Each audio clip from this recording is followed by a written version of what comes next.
Hello everyone. Welcome to Jarring Everything, our hyper-seasonal approach to preservation.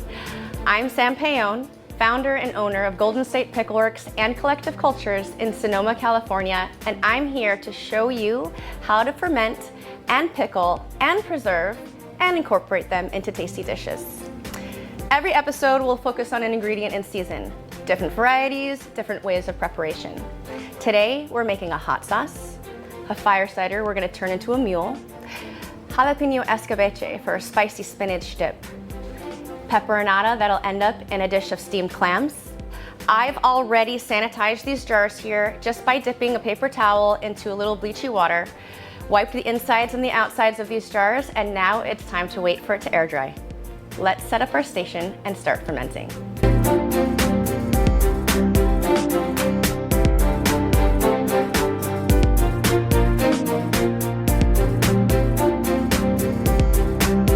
First up is hot sauce. I have ají amarillo chilies here. This is a Peruvian pepper with a nice amount of heat and a little fruitiness that adds a nice profile to the finished ferment. I do have garlic as well.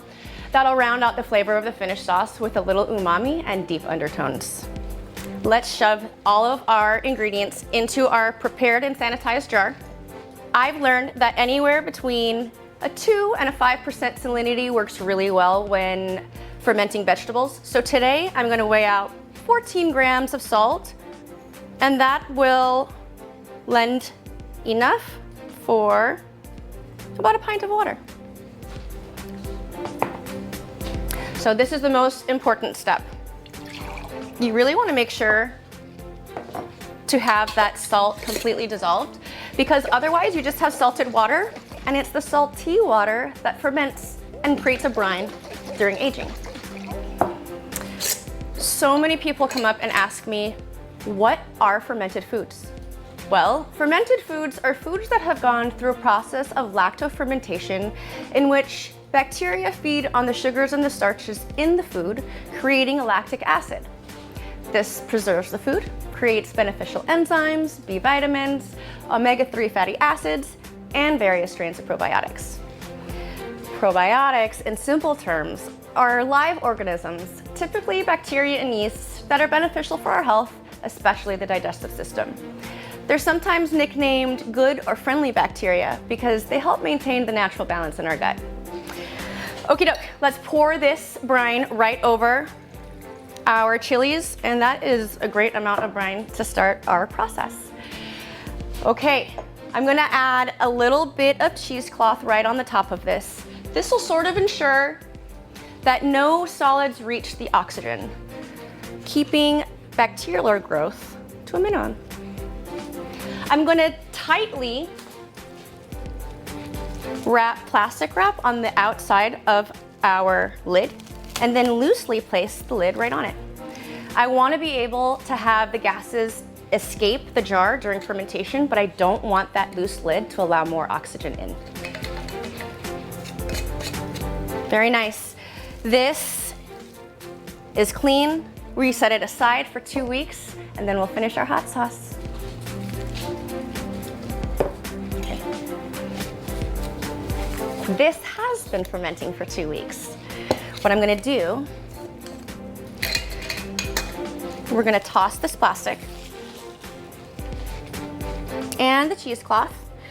And if I see any bacterial growth that has developed through the whole process, which is called com yeast, it's totally fine. You've eaten it plenty of times without even knowing it. I'm just gonna skim it right off, and it looks so clean that I'm just gonna start pureeing this, and it goes into a bottle. Once this hot sauce is finished, it would make a great buffalo wing sauce, added to sauces or marinades or salad dressings. But of course, we're gonna be bottling this up, and we're gonna take it everywhere we go. Now it's time to just puree this baby up.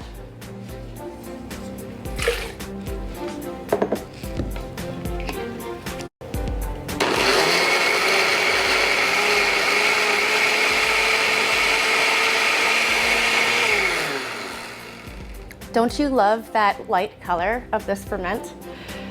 Once it settles down, it will brighten up, but because our ají amarillos are at the golden stage, we're ending up with a little golden sauce.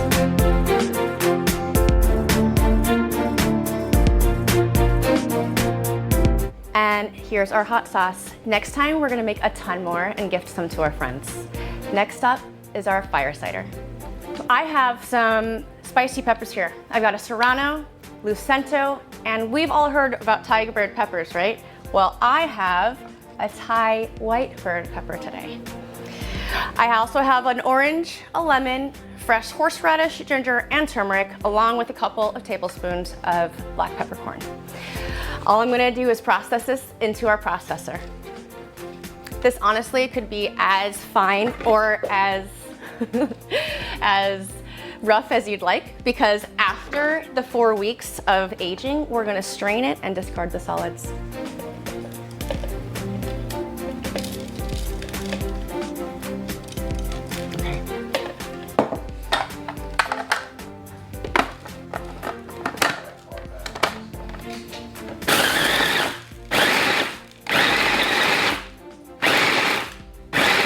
Look at how easy this is.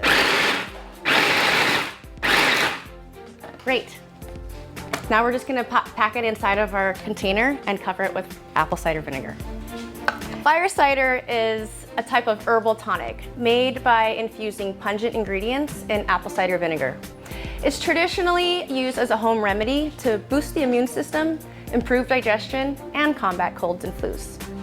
It would be great as a shot in Bloody Marys, margaritas, gazpacho, even a shrub. But today, I would really use a fire cider mule. This will all go into our prepared container.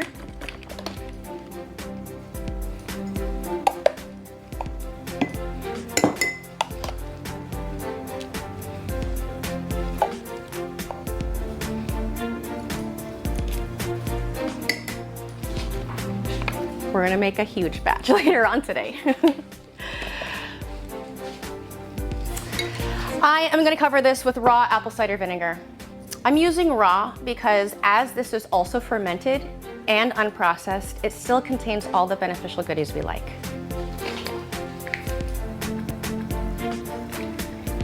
Okie doke. This gets covered and set aside for several weeks before we get back to it.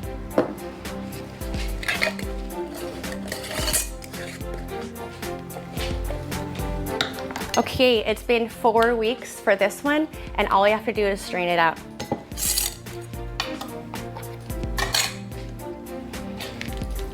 Oh my goodness.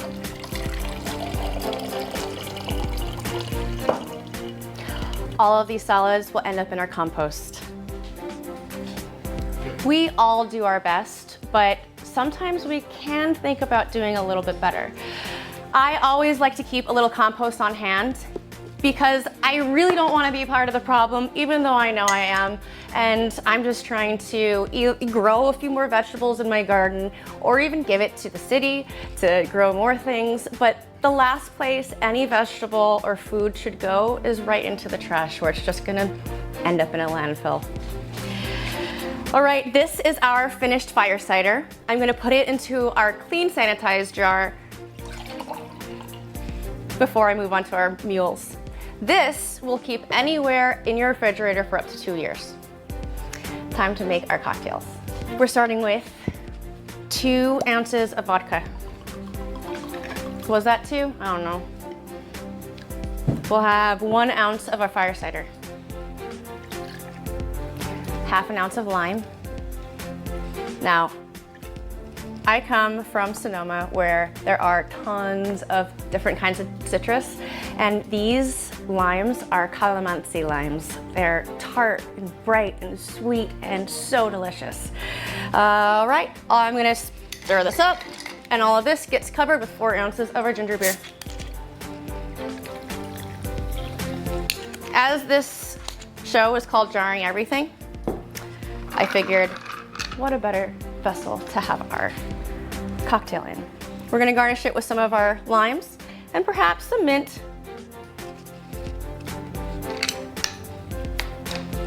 Cheers.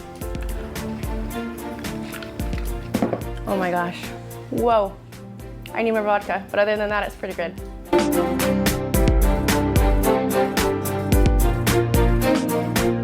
Moving on to our Peperonata. I have these beautiful sweet Italian peppers here. When you hear sweet peppers, it's really more about the fact that they're not spicy rather than having a high sugar content. I've got these Jimmy Nardello peppers.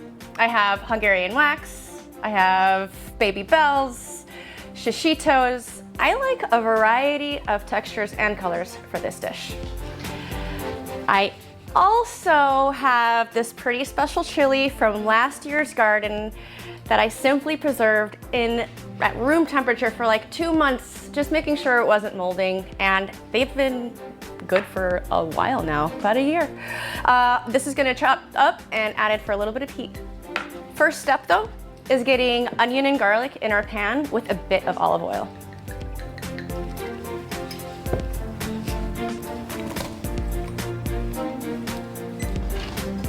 And some salt. Once this starts to cook down, I'm gonna add our sweet peppers, our dried chili, a little bit of thyme, and bay leaf. This is gonna take a while since we want it to go pretty low and slow. This has been cooking down for just a little while now, and now it's time to add all of our sliced peppers, our dried chili, thyme, and a little bit of bay.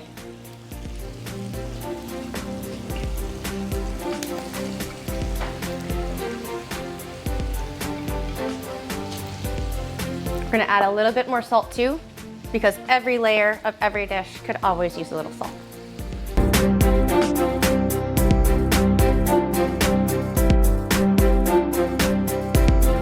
So this has been going for quite a little while, and we still have to wait a few minutes before the final steps finish this project.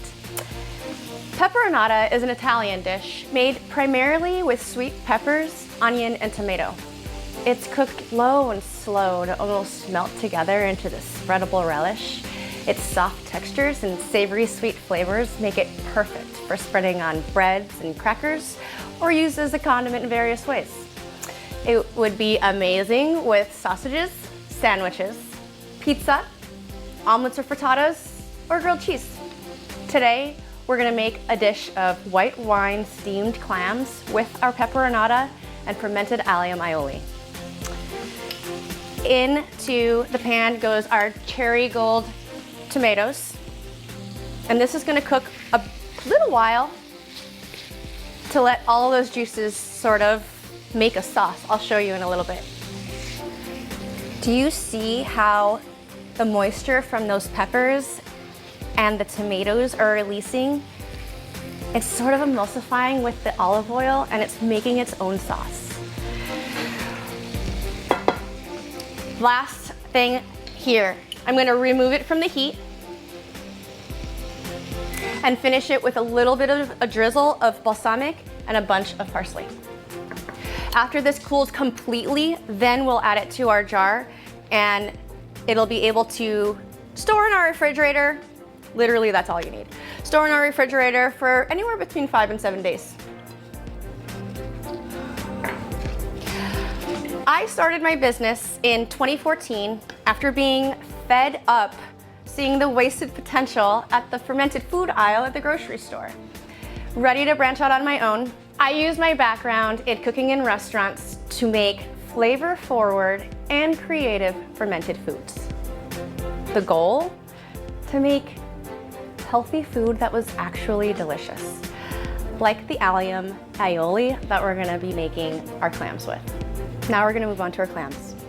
Moving on to our steamed clams. We're gonna start by getting these cleaned clams into our pan. All I did was rinse the clams under cold water and tossed any clam that wasn't completely shut. I stored it in the refrigerator over a strainer in a bowl covered with a towel. Okay, in the pan goes our clams and just enough white wine to help steam, about a 1/4 cup.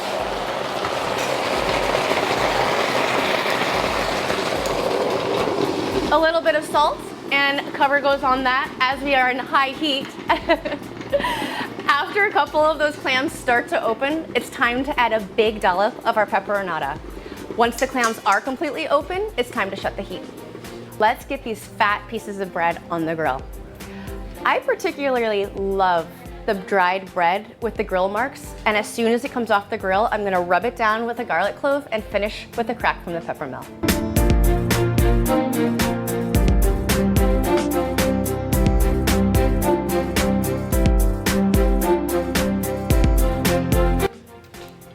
These clams are open. Time for a nice dollop of our peperonata. Or a nice pour. And these get all tossed and in the bowl that goes.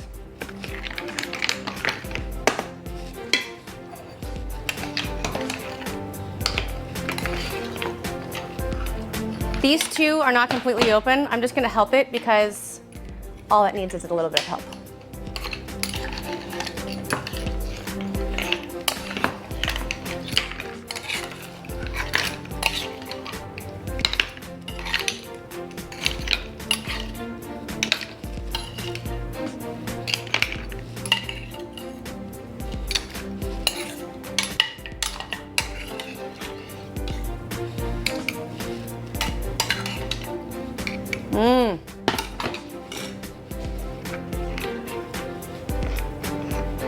Today, I'm gonna garnish this with a fermented allium aioli from Collective Cultures, my probiotic condiment line.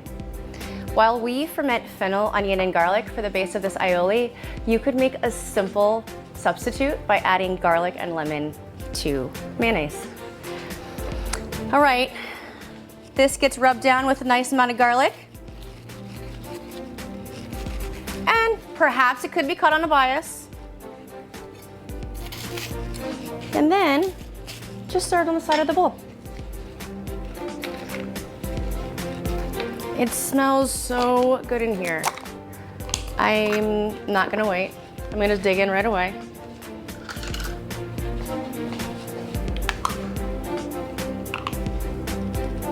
Oh my gosh. There you go. And here we have our dish of steamed clams with peperonata and fermented allium aioli. Moving on to our jalapeno escabeche for our spicy spinach dip.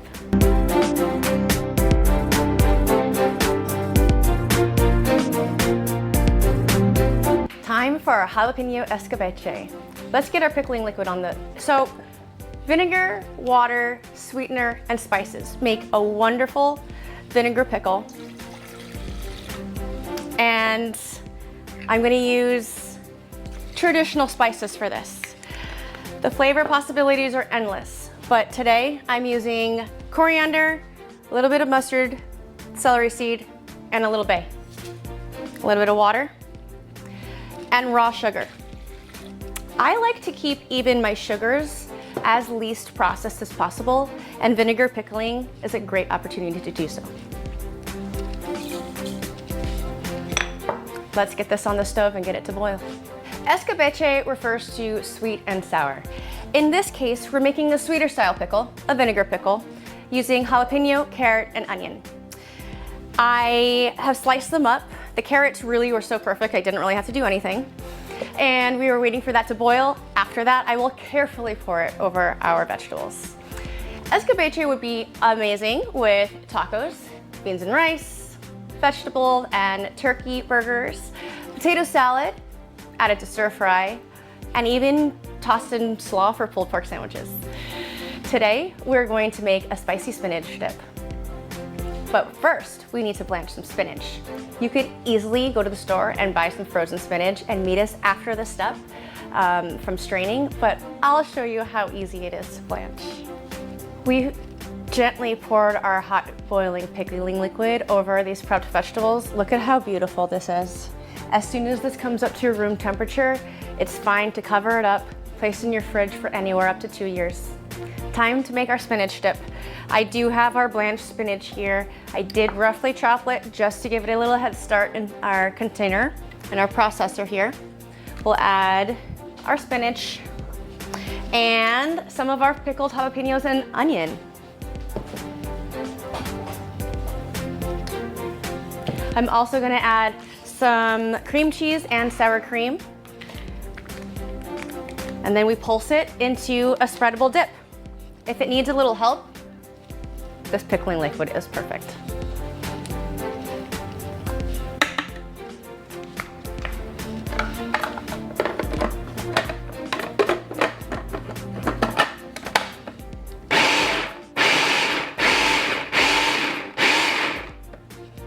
course, a bit of salt and a little crack of pepper.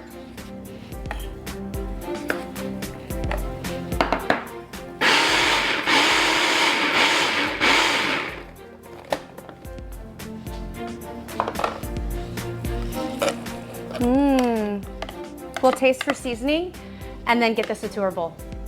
Here we have our spicy spinach dip. It's already plated into our bowl. We're gonna snack on it, perhaps with an arrangement of bell peppers, our pickled carrot sticks from earlier, and maybe a cucumber. Cheers.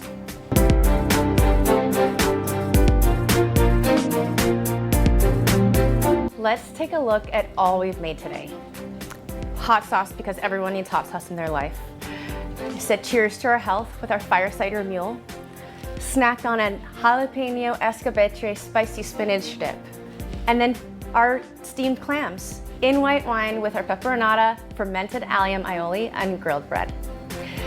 You can find all of what we do all week long if you're interested in all of the socials, Collective Cultures and Golden State Pickle Works on Instagram and Facebook. Email us, ask us questions, reach out at info@collectivecultures.com. We are all ready to dig in here. Join me next time as we connect through flavor.